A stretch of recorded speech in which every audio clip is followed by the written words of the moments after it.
Welcome to Business 20 Introduction to Business. In today's lecture, we'll be going over marketing, providing value to customers. Our learning objectives are define the terms marketing concept, and marketing strategy, outline the task involved in selecting a target market, and identify the 4 P's of the marketing mix. So what is marketing? Marketing is the process of creating communication, delivering and exchanging offerings that have value for customers, clients, partners, and society at large. The importance of marketing in business are marketing helps businesses understand customer needs, create value, build brand awareness, and drive sales.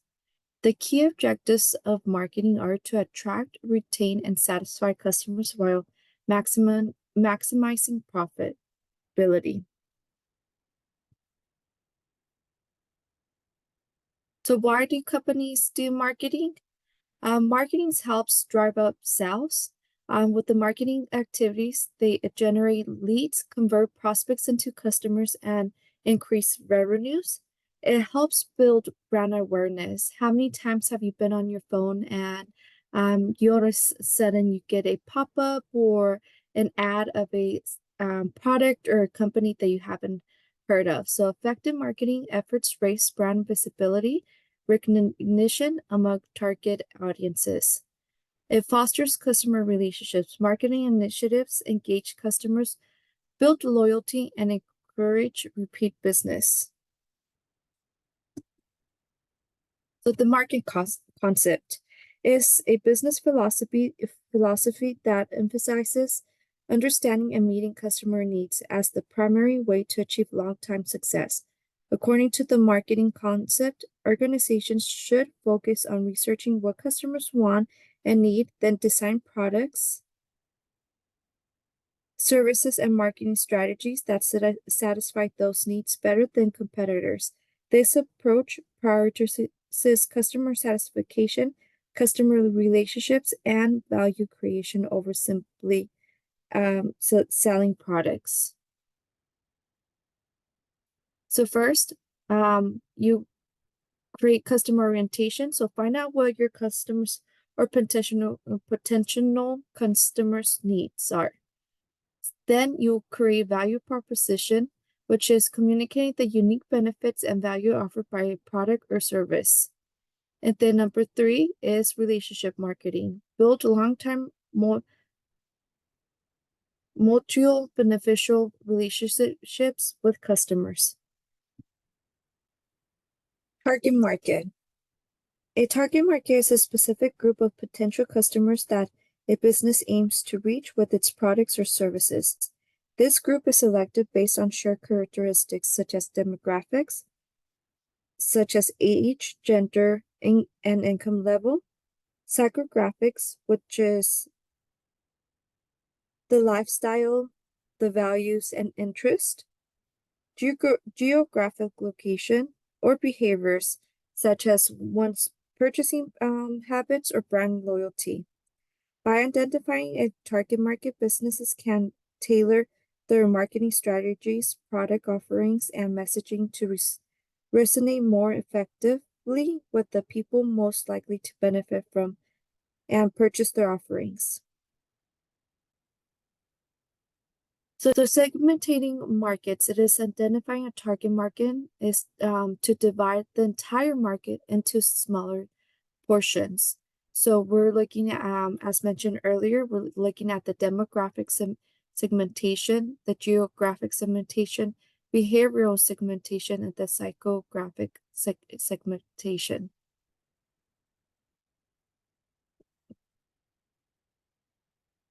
A marketing mix. After identifying a target market, your next step is to develop and implement a marketing program designed to reach all your customers. The marketing mix is a combination of different tools, and it is referred to as the 4 P's, which is the product, the price, the place. So here's the price, the place, and promoting. So first, you're developing a product that meets the needs of the target market.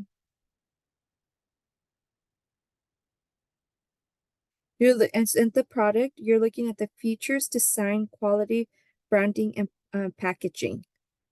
Then you're setting a price for the product based on cost, competition, and perceived value. Third, you're distributing the product, getting it to a place where customers can buy it. So you're looking at distribution channels, logistics, and location strategy. And lastly, you're number 4, you're promoting the product, informing potential buyers about it.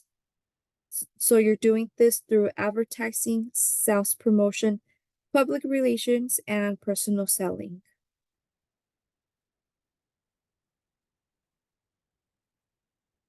Branding and positioning.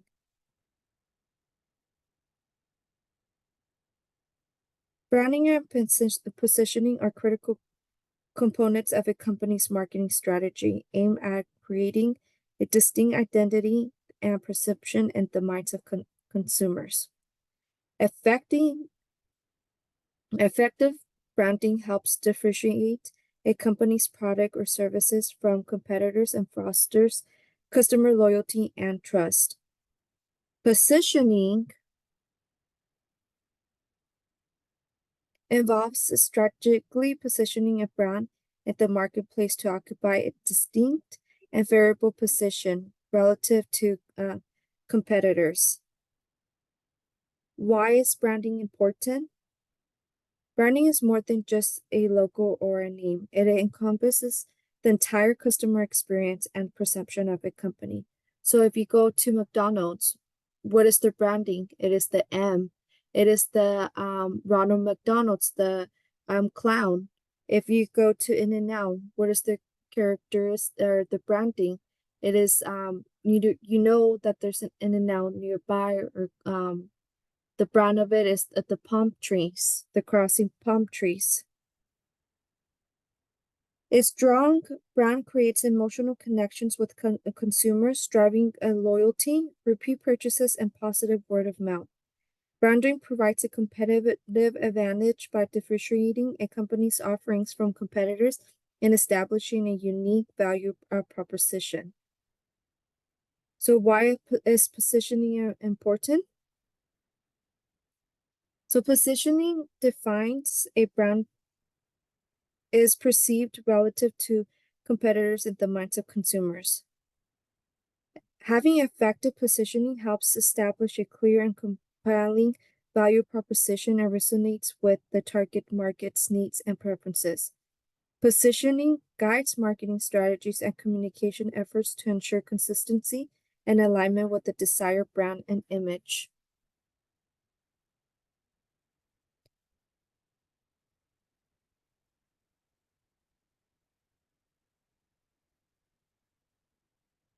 Digital marketing.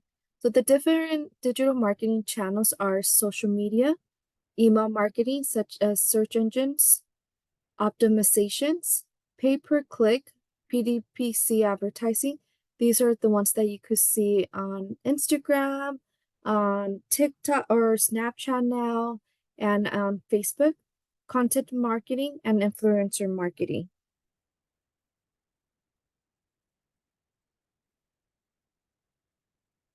So an example of a successful digital marketing campaign is the Airbnb's Live There campaign. So the objective of this campaign was to promote Airbnb as a platform for authentic travel experiences. The way that they did this is they created a series of short films showcasing unique homes and local experiences available on Airbnb. This increased the brand awareness and engagement with over 100 million views on YouTube and positive media coverage.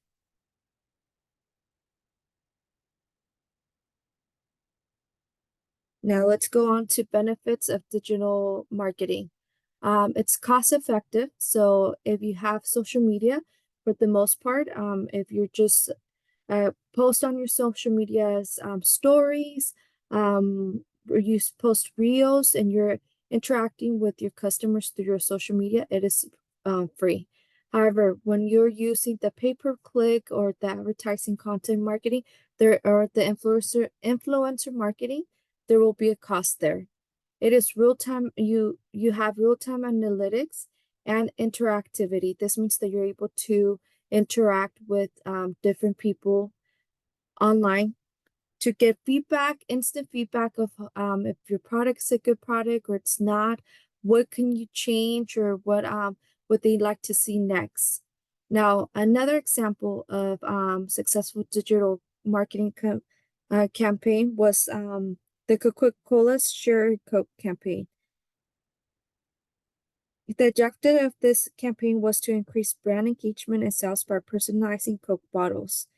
The way that this was done is by printed popular names and phrases on the Coke bottles and encouraged consumers to share photos using the hashtag #ShareItCoke. This generated a widespread of social media buzz and increased sales by 2% and won multiple advertising awards for creativity and effectiveness. The third example and the last example we'll go over is the Old Spice's The Man Your Man Could Smell Like campaign. And the objective of this campaign was to reposition Old Spice as a modern and desirable brand for young men.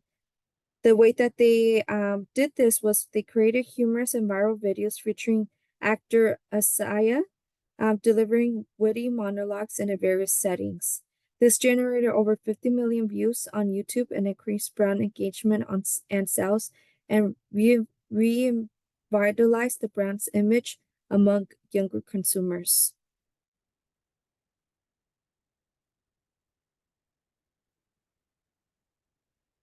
Social media marketing.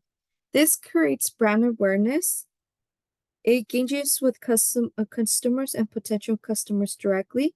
It builds brand loyalty by providing opportunities for targeted audiences to participate in company sponsor activities such as contests.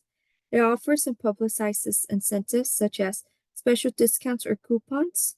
It gathers feedback and ideas on how to improve products and marketing initiatives.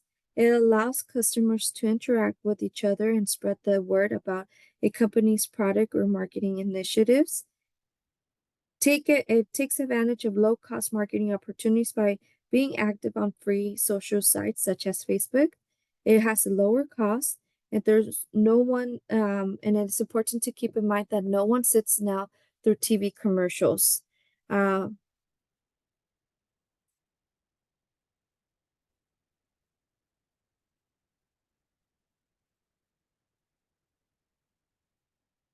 understanding your market.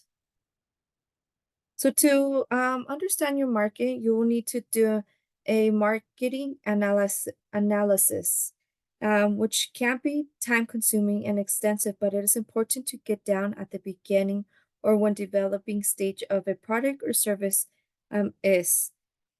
You will need to collect the following data, which we will go over in a few slides. It is important to keep in mind that this analysis will help your business make informed decisions about digital marketing and ensure that your efforts are practical.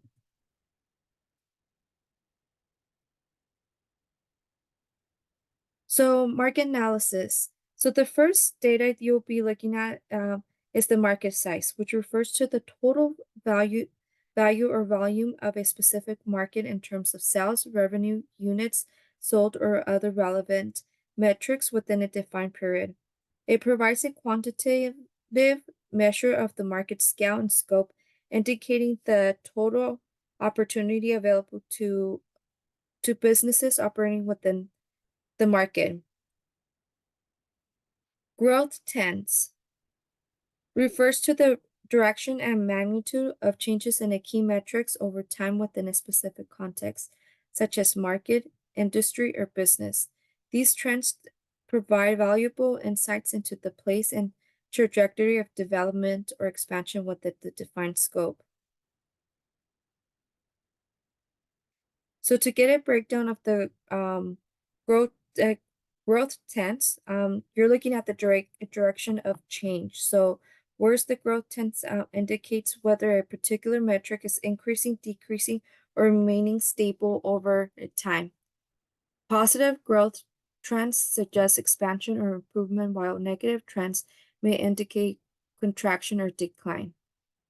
The magnitude of change. Growth tends to quantify the extent of change in the measure metrics, providing information about the rate of speed of growth. This can be expressed as a percentage increase or decrease over a specific period, such as year-over-year growth rates. Period of analysis. Growth trends are analyzed over a defined period, which could range from months to years, depending on the context and the availability of data. Long-term trends offer insights into sustained materials of growth or decline, while short-term trends may reflect temporary fluctuations. Factors influencing growth. Growth trends are influenced by various factors, including market conditions, economic indicators, technological advancements, regulator changes, consumer behavior, and competitive dynamics. Understanding these underlying drivers is crucial for interpreting growth trends accurately.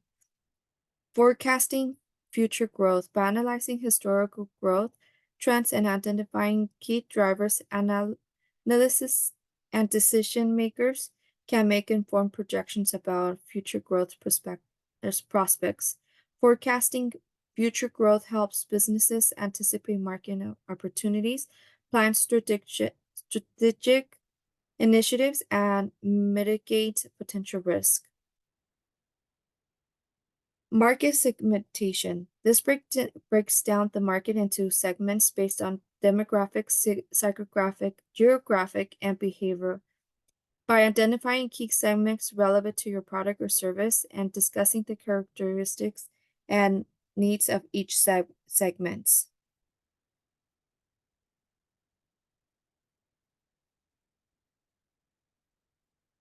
Now you're looking at the competitor analysis. So you want to begin by listing the key players in your industry or market segment. This may include direct competitors offering similar products or services, as well as indirect competitors providing alternatives that satisfy similar customer needs. Consider both established businesses or emerging disruptors that may pose a competitive threat. Then you want to assess the market share and positioning. This means that you're analyzing the market share held by each competitor to understand their relative strength within the market. This can be based on metrics such as revenue, sales value, or customer base.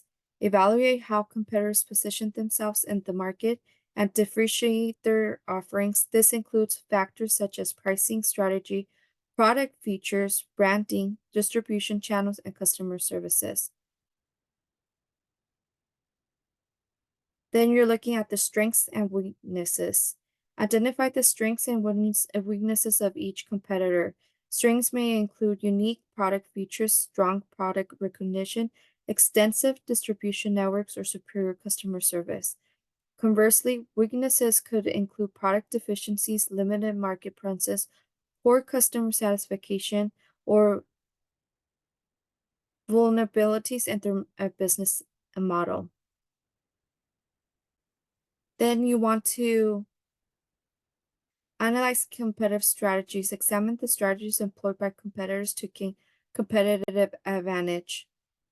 This may involve conducting a Porter's Five Forces analysis to assess factors such as rivalry among competitors, threat of new entries, bargaining power of buyers and suppliers, and the threat of substitute products or services.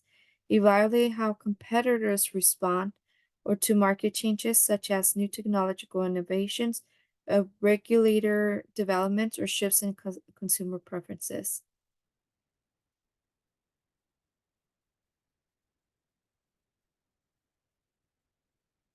Customers' insights.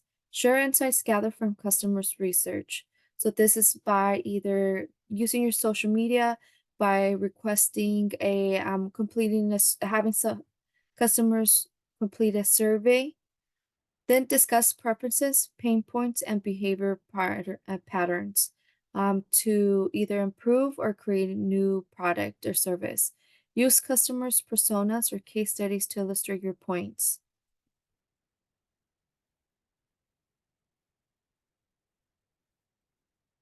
Industry trends and innovations.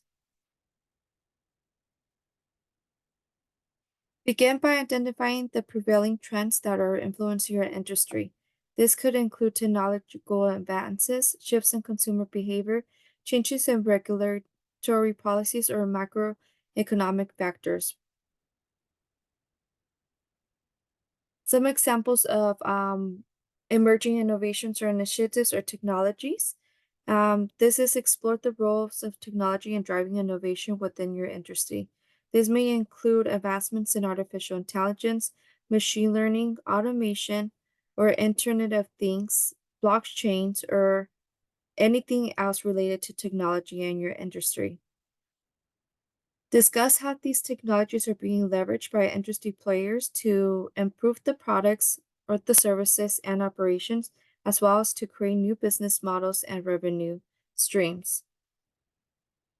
Look into the sustainability and environmental initiatives. Highlight growing concerns about sustainability and environmental responsibilities within the industry. We learned this in the earlier chapters. Discuss initiatives related to reducing carbon emissions, minimizing waste, conserving natural resources, and promoting eco-friendly practices. Show how companies are integrating sustainability into their business strategies and product offerings in response to increasing consumer demand and regulatory pressures. Changing consumers. Examine shifts in consumer preferences and behavior patterns that are influencing the demand of products and services within the industry.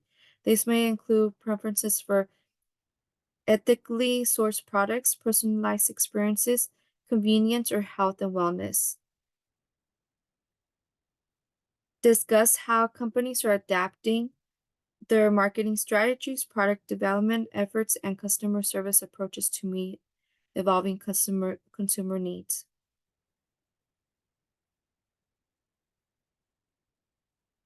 Globalization and market expansion.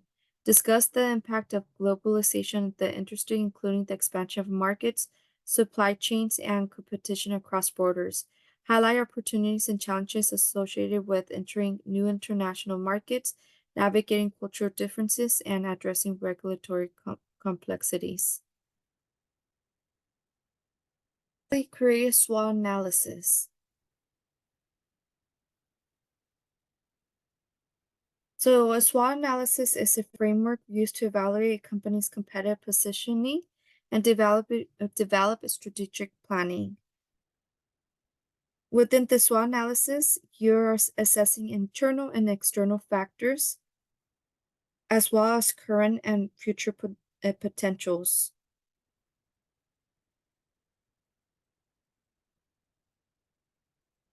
So the primary objective of SWOT analysis is to help organizations develop a full awareness of all factors that that are involved in making a decision for your business.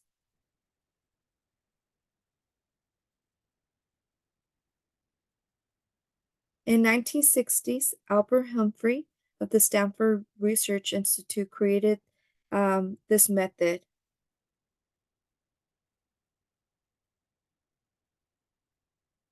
to list each impacting element side by side for comparison. And what you're comparing is the strengths, weaknesses, opportunity, and threats. So within the internal factors, you have the strengths and the weaknesses, um, which are the resources and experiences readily available to you.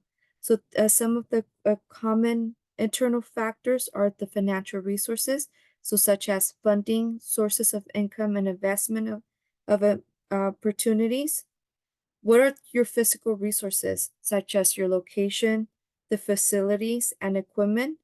Human resources, so your employees, any volunteers, and your target audience. Access to natural resources or trademarks or patents and copyrights. And your current processes, such as employee programs, department hierarchies, and software systems. Now, your external factors are the opportunities and threats. And those external factors are typically the market trends. So, what are the new products and technology advancement and shifts in audience needs that are coming out? Economic trends. So, what's the current economic locally, nationally, and international financial trends?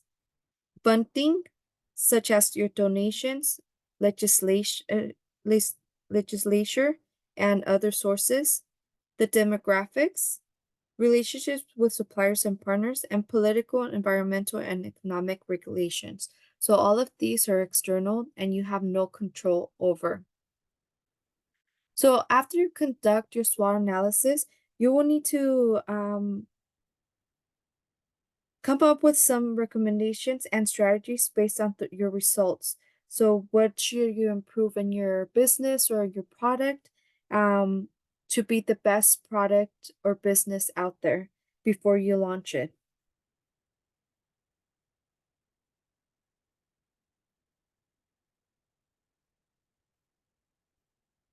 Okay, that's all for today's lecture. Thank you for watching.